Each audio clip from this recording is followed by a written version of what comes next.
Om Shanti. Good morning. बाबा के महावाक्य सुनते हैं। 18 तारीख के बाबा ने क्या कहा। 18 अप्रैल 2023 के महावाक्य हैं। बाबा कहते, बीठे बच्चे, आधा कल्प माया ने तुम्हें बहुत हैरान किया है। अब तुम बाप की शरण में आए हो। तुम्हें बाप से सच्ची प्रीत रख माया जीत जगत जीत बनना है। मीठे बच्चे, आधा कल्प माया ने तुम्हें बहुत हैरान किया है। अब तुम बाप की शरण में आए हो। तुम्हें बाप से सच्ची प्रीत रख माया जीत जगत जीत बनना है। प्रश्न है, संगम युग पर भगवान को भी कौन सी मेहनत करनी पड़ती है? संगम युग पर भगवान को भी कौन सी मेहनत करनी पड़ती है? उत्तर है, आत्मा रूपी मैले कपड़ों को साफ करने की। तुम बच्चे बाप के पास आए हो अपने पापों का खाता साफ करने। जितना देही अभिमानी बन बाप को याद करेंगे, उतना विकर्माजीत बनते जाएंगे। उतना हम विकर्मों पे, अपने बुरे कर्मों पे, पाप कर्मों पर जीत पाते जाएंगे। अगर बुद्धि का योग बाप के सिवाय और किसी के संग जोड़ा तो भस्मासुर बन जाएंगे। इसलिए श्रीमत पर चलते चलो। भगवान के अलावा किसी और पर दिल नहीं लगानी है, कहीं और नहीं फंसना है। एक बार की बात है, पांडव निकल रहे थे तो उन्होंने एक देखा, पहाड़ पर जो है एक बड़ी सी चट्टान ऊपर से नीचे गिरती हुई आ रही थी और किसी के रोके नहीं रुक रही थी। बड़े बड़े पेड़ जो हैं टूटते जा रहे थे, लेकिन एक पौधे से रुक गई बड़ी चट्टान, वो ठहर गई वहीं पर। तब वो जाकर पूछते हैं श्री कृष्ण से कि प्रभु ये क्या था? हमने देखा कि बड़ी चट्टान बड़े बड़े पत्थरों को तोड़ते हुए, पेड़ों को तोड़ते हुए नीचे की ओर आ रही थी, किसी के थामे नहीं थम रही थी, लेकिन एक पौधे ने रोक लिया उसको।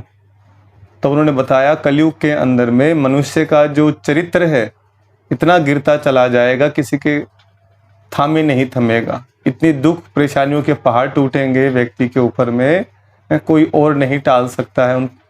वो जो है ईश्वर नाम, हरि नाम का पौधा ही मनुष्यों को बचाएगा। उसके गिरते हुए चरित्र को थाम सकेगा और कोई रोक नहीं सकेगा। वो इस समय की बात है। लोग गिरावट में जाते जा रहे हैं और परमात्मा ही उनको थामते हैं।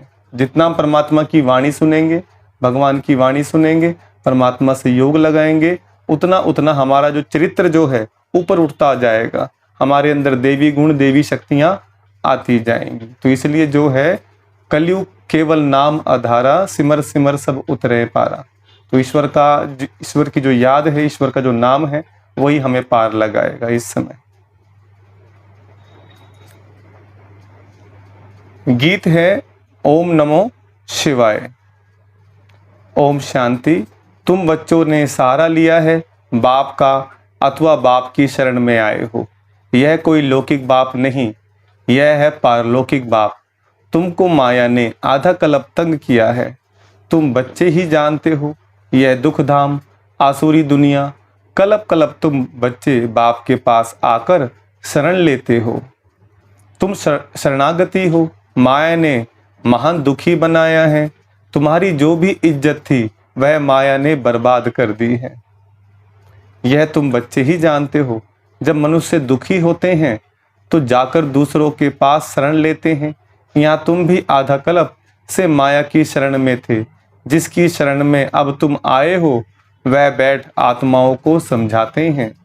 दुनिया वाले नहीं जानते कि हम कब से दुखी बने हैं। हम स्वर्ग के फूल थे, फिर माया कैसे आकर कांटा बनाती है, यह अभी तुम बच्चे समझ सकते हो। फिर भी मनुष्य हो, जानवर तो नहीं हो। बच्चे कहते हैं, तुम माता पिता, हम बालक तेरे, तुम्हारी कृपा ते सुख घनेरे। हम आपकी शरण में आए हैं, हमारी रक्षा करो इस माया रावण से। बरोबर अब तुम बच्चों को माया से मुक्त कर स्वर्ग का मालिक बना रहे हो। माया ने तुमको बहुत तंग किया है। भगवान को भक्त याद ही तब करते हैं जबकि तंग हैं।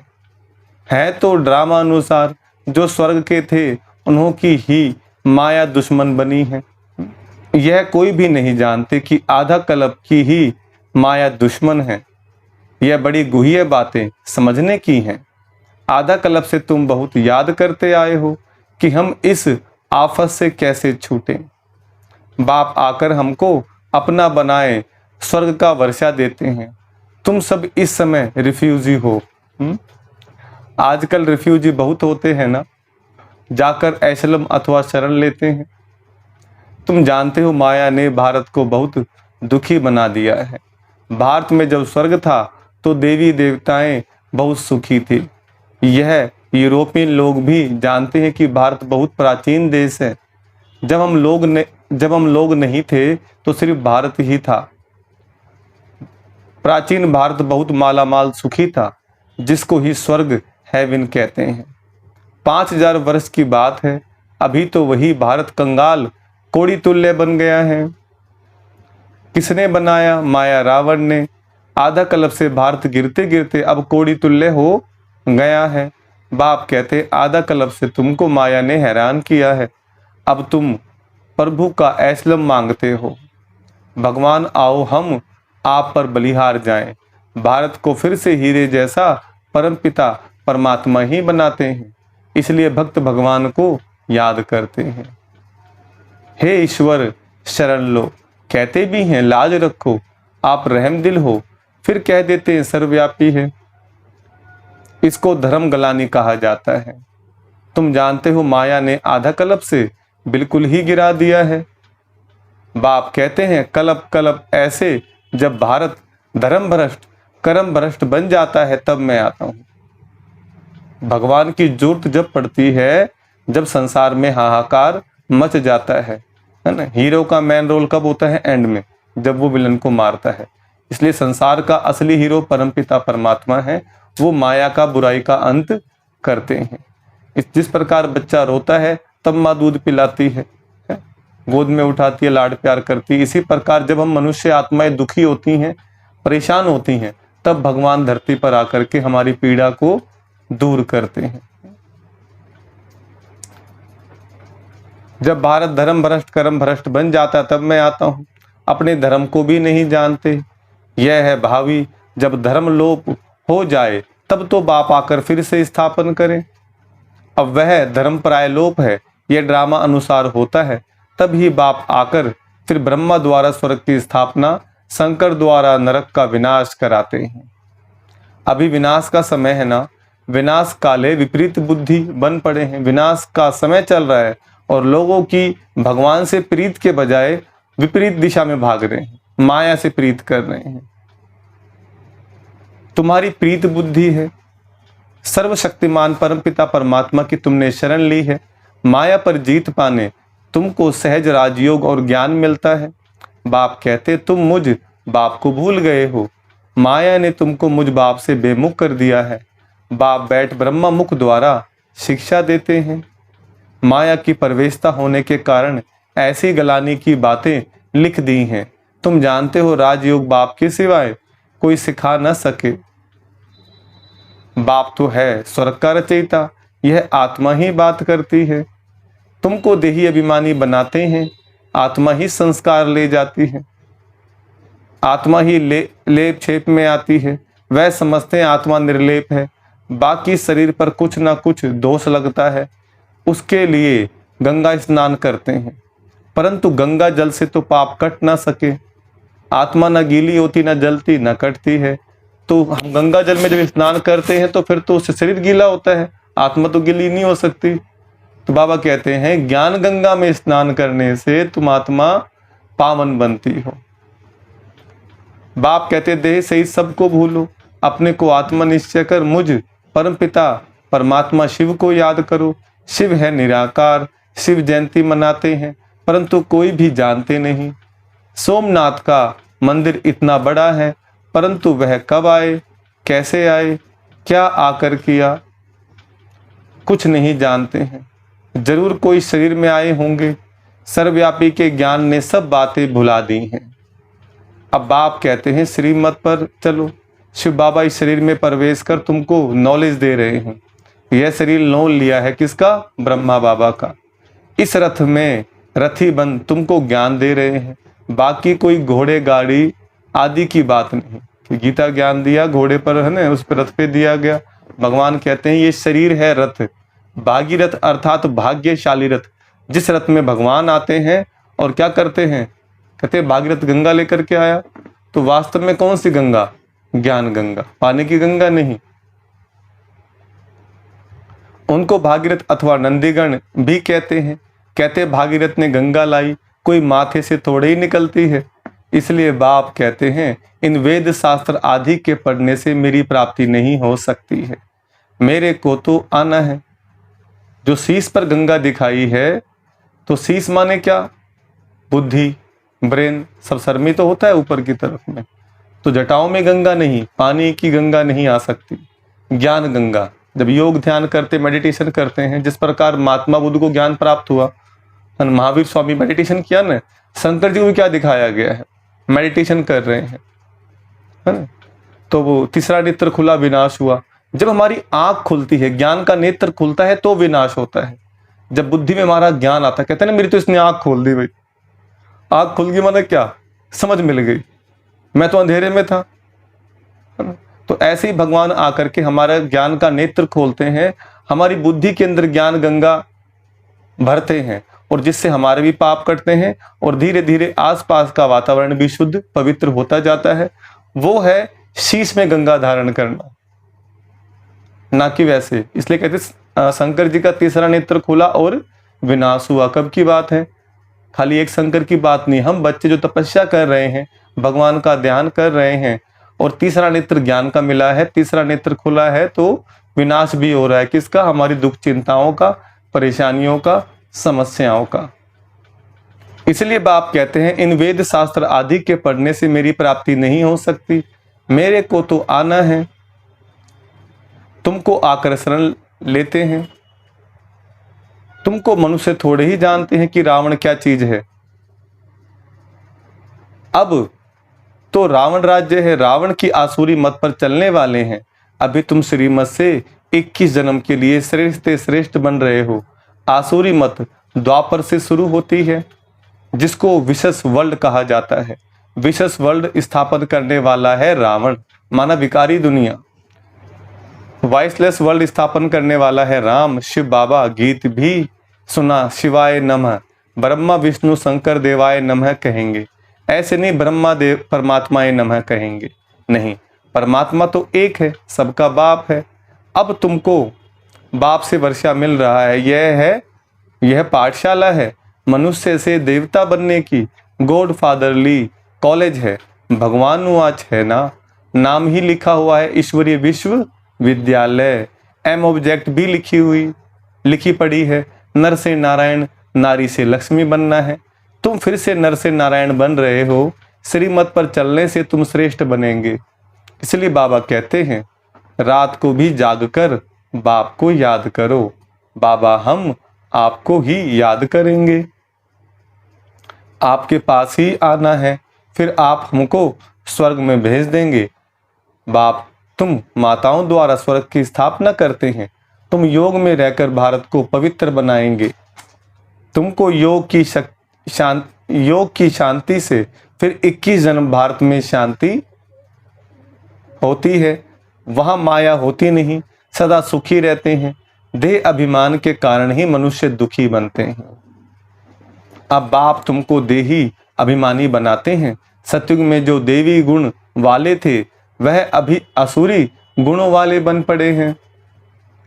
अब तुम फिर से शिवालय स्वर्ग का मालिक बनने के लिए बाप से वर्षा ले रहे हो। यह कॉलेज है, जब तक विनाश हो बाप पढ़ाते रहेंगे, क्योंकि आधा कल्प का सिर पर बोझा चढ़ा हुआ है, वह मिटा नहीं है। देखो एक रिवाज है जो बाबा ने बोली ना, शिवालय वाली बात। भगवान आकर शिवालय बनाते हैं, संसार बन जाता है वैशाल्य। ऐसे ही संसार में एक रिवाज है, एक परंपरा है। क्या परंपरा है? कि देवी की मूर्ति जब तैयार की जाती है नवरात्रों के अंदर में, उसमें वैश्या के आंगन की मिट्टी ली जाती है। एक है परंपरा, एक समय पर असली में घटना घटती है। जब भगवान धरती पे आते हैं तो मनुष्यों को पति से पावन बनाते हैं, संसार को वैश्यालय से शिवालय बनाते हैं, धरती को नरक से स्वर्ग बनाते हैं। भगवान जब आकर उस कर्तव्य को रियल में करते हैं तब मनुष्य बाद में परंपरा के रूप में उसको निभाते हैं हर साल। जैसे राम जी आए तो रामायण है ना, हम देखते हैं जो रामायण के अंदर में भी रावण को मारा गया, राम जी आए, उनकी खुशी में दिए जलाए गए, खुशी के दीपावली मनाई गई। अब रिवाज के रूप में हर साल बनाते हैं। ऐसे ही भगवान शिव धरती पर आए थे और आकर के उन्होंने धरती को नरक से स्वर्ग बनाया था, वैश्यालय को शिवालय बनाया था। और कहते हैं ना, वैश्या के आंगन की मिट्टी से देवी मूर्ति तैयार की गई। अब मनुष्य जो है वो जड़ मूर्ति तैयार करते हैं देवी की। भगवान शिव जी आते हैं तो ये हम जो पतित हो गए मनुष्य, हम पतित मनुष्यों को पावन बनाते हैं, चैतन्य चलती फिरती मूर्ति तैयार करते हैं। इसलिए देव उठावनी भारत में होती है। उसमें एक जगह पर ऐसा भी होता है कि तुलसी और शालिग्राम का ब्याह करा जाता है भारत के अंदर में। और एक जगह पर क्या होता है, देवताओं को उठाने के लिए, मैं कहीं गया था, मैंने वहां देखा देवताओं को उठाने के लिए नाड़े जलाती हैं माताएं बहनें जो शादीशुदा हैं, और जो कन्या है गीत गाती हैं, उठो देव जागो देव। अब इसका मतलब क्या, जब भगवान धरती पर आते हैं तो जो पतित हैं वही तो पावन बनने की प्रतिज्ञा लेंगे। अब जो ये परमात्मा का जो कार्य चल रहा है पतितों को पावन बनाने का, नाड़ा जलाने का मतलब ये नहीं कि देवता उठेंगे, उसके पीछे लॉजिक था। उसके पीछे लॉजिक क्या था, जब भगवान धरती पर आते हैं तो माताओं के ऊपर ज्ञान का कलश रखते हैं, जो पतित जीवन जी रहे हैं, घर गृहस्थ में रह करके परमात्मा आकर पतित से पावन बनाने का कार्य करते हैं, देव उठावनी करते हैं। सच्ची देव उठावनी परमात्मा ने करी थी। हम तो हर साल देवता उठाते पर देवता नहीं उठते। नाड़ा जलाने का मतलब यही है कि हम प्रतिज्ञा करें कि अब हम संयम का जीवन जिएंगे, पवित्र जीवन जिएंगे। इसलिए कलयुग के अंदर में कहा गया कि हनुमान भक्तों की रक्षा करेंगे। अब वो पूंछ वाले हनुमान जी नहीं आएंगे, हमें अपने भीतर के हनुमान को जगाना होगा। हमें अपने भीतर के भक्ति स्वभाव को, सच्ची प्योर भक्ति, ईश्वर निराकार की, है ना, उस ज्ञान की शक्ति को पहचानना होगा हमारा। तो ये था वास्तव में असली मतलब। लेकिन अब दुनिया में बस वो खाली परंपराएं बन रही हैं। इस समय भगवान आकर के वैश्या के आंगन की मिट्टी को है, उससे क्या है, देवी की मूर्ति तैयार कर रहे हैं। किसकी देवी की मूर्ति? हमारी और आपकी। हम पतित मनुष्यों को पावन बना रहे हैं। इस समय सब पाप आत्माएं हैं, पवित्र आत्मा एक भी नहीं। कहते हैं हे पतित पावन आओ, परंतु यह भी नहीं समझते कि यह पतित दुनिया है। अब तुम ब्राह्मण बने हो, ब्रह्मा की औलाद तुम कितने थोड़े हो, फिर ब्राह्मण से देवता क्षत्रिय बनेंगे। यह है स्वदर्शन चक्र। पुनर्जन्म लेते लेते हम 84 जन्म पूरे करते हैं। यह बातें शास्त्रों में नहीं है, ब्रह्मा के हाथ में शास्त्र दिए हैं। सूक्ष्म वतनवासी ब्रह्मा हो न सके, नाम है प्रजापिता ब्रह्मा, जिसको एडम आदम कहते हैं। वही इस सारे जीनोलॉजिकल ट्री का हेड है। माना कौन सा? कल्प वृक्ष जो दिखाया गया है। सो तुम जानते हो हम रुद्रमाला के दाने हैं, हम आत्माएं वहां से आती हैं। हमारा निवास स्थान वह परम धाम है। हम एक आत्मा को 84 जन्मों का अविनाशी पार्ट मिला हुआ है। यह सब बातें तो पतित मनुष्य समझा ना सके। पति से पावन तो बाप ही बनाएंगे। वही सर्व पर दया करने वाला है, और कोई सारी दुनिया पर दया करने का लीडर बन ना सके। यह तो बाप ही बनते हैं। बाप को तो तरस पड़ता है। जब बहुत दुखी बन पड़ते हैं तब मैं आता हूं। तुम बच्चे तन मन धन से भारत की सेवा कर भारत को स्वर्ग बनाते हो।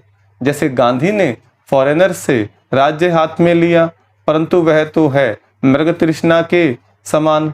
अभी माया भी फॉरेनर है, आधा कल्प से राज्य किया है। बाप आकर इनसे छुड़ाते हैं। माया ने तुम्हें बहुत दुखी किया है, इसलिए बाप कहते हैं मैं आता हूं लिबरेट करने। अब श्रीमत पर चलो, नहीं तो माया एकदम कच्चा खा जाएगी। श्रीमत पर चल श्रेष्ठ बनो, तुम हो शिव शक्ति पांडव सेना। तुम्हारा यादगार दिलवाड़ा मंदिर खड़ा है। प्रैक्टिकल में दिलवाड़ा मंदिर है एक्यूरेट। राजयोग से तो स्वर्ग के मालिक बनते हैं। भारत स्वर्ग था ना। अब तुम परमपिता परमात्मा की शरण में आए हो, बाप से बेहद का वर्षा लेने। 21 पीढ़ी देवी देवताओं का राज्य चलता है, तुम आते हो स्वर्ग का मालिक बनने। माया ने भस्मासुर बना दिया है। बाप आकर ज्ञान अमृत की वर्षा करते हैं, बाप की शरण भी लेते हैं, फिर माया ट्रेटर बना देती है। फिर अबलाओं पर कितने अत्याचार होते हैं।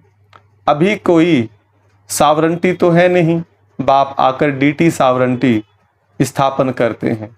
सतयुग आदि में महाराजा महारानी थे, अभी तो नो सावरंटी। प्रजा का प्रजा पर राज्य है, इसको कहा जाता है अधर्म। माया अधर्म का राज्य स्थापन करती है, बाप फिर आकर धर्म का राज्य स्थापन करते हैं। अभी तो नो रिलीजन कहते हैं, हम धर्म को नहीं मानते हैं, इसलिए माइट भी नहीं है, शक्ति भी नहीं है। यह भी अल्पकाल का स्वराज्य है, आपस में ही लड़ झगड़ खत्म हो जाएंगे। तुमको बाबा आकर अमरपुरी का मालिक बनाते हैं। बाप आत्माओं से बात करते हैं, बच्चे तुमको देही अभिमानी बनना है। जितना बाप के साथ योग लगाएंगे तो विक्रमों का बोझा उतरेगा और तुम विक्रमाजीत बनेंगे। जो बाप स्वर्ग का मालिक बनाते हैं उनको फारकती दी बुद्धि का योग और कोई संग जोड़ा तो भस्मासुर बन पड़ेंगे। मन अपने आप को स्वयं भस्म करेंगे। भस्मासुर का दिखाते हैं ना, सर पे हाथ रखा खुद ही और खुद ही भस्म हो गया। तो हमारे जो कर्म हैं, बुरे कर्म, पाप कर्म, वही भस्म कर देंगे हमें। तो भगवान कहते मुझे याद करो, मेरे डायरेक्शन पे चलो तो फिर बचे रहेंगे, सेफ रहेंगे। अब तुम बैठे हो अपने कर्मों का खाता साफ करने, पापों का बोझा बहुत है। बाप कहते मैं आकर अजामिल जैसे पापियों का उद्धार करता हूँ। बाप ज्ञान अमृत से कितना शुद्ध बनाते हैं। फिर भी श्रीमत पर चलते चलते आश्चर्यवंत भागंती हो जाते हैं। भगवान आकर मेहनत करते हैं तो जो मैला कपड़ा है वह फट पड़ता है, इसलिए अजामिल नाम रखा है। बाप का बनकर फिर फारकती दे तो वह हुए नंबर 1 अजामिल। उन जैसा पाप आत्मा कोई होता नहीं, इसलिए तुम बच्चों को बहुत अच्छी रीति श्रीमत पर चलना है। अगर श्रीमत को छोड़ा तो माया खा जाएगी, फिर कल्प कल्पांतर के लिए वर्षा गंवा देंगे, जन्मों जन्मों की कमाई गंवा देंगे।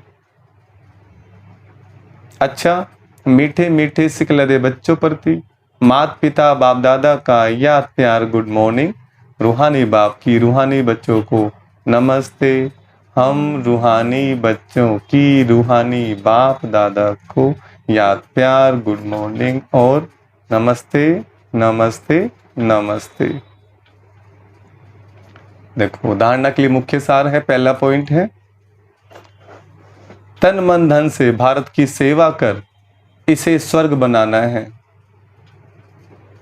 माया दुश्मन से लिबरेट करना है। तन मन धन से भारत की सेवा कर इसे स्वर्ग बनाना है। माया दुश्मन से लिबरेट करना है, मना आजाद कराना है। दूसरा, देही अभिमानी बनने के लिए देह सहित सब कुछ भूलना है। जो भी पुराने कर्मों का खाता है उसे योग बल से साफ करना है, विक्रमाजीत बनना है। वरदान है, एक बाबा शब्द की स्मृति द्वारा कमजोरी शब्द को समाप्त करने वाले सदा समर्थ आत्मा भव। एक बाबा शब्द की स्मृति द्वारा कमजोरी शब्द को समाप्त करने वाले सदा समर्थ आत्मा भव।